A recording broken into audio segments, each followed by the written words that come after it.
जननीं श्रियं देवीं नमाम्यहम्।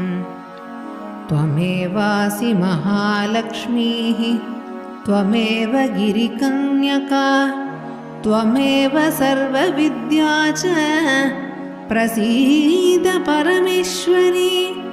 क्षीराम्बुधिसमुद्भूतां साक्षात् लक्ष्मी सहोदरीं गोलोकवासिनीं वन्दे गोलोकवासिनीं वन्दे सर्वलोकनमस्कृतां गोलोकवासिनीं वन्दे सर्वलोकनमस्कृताम्।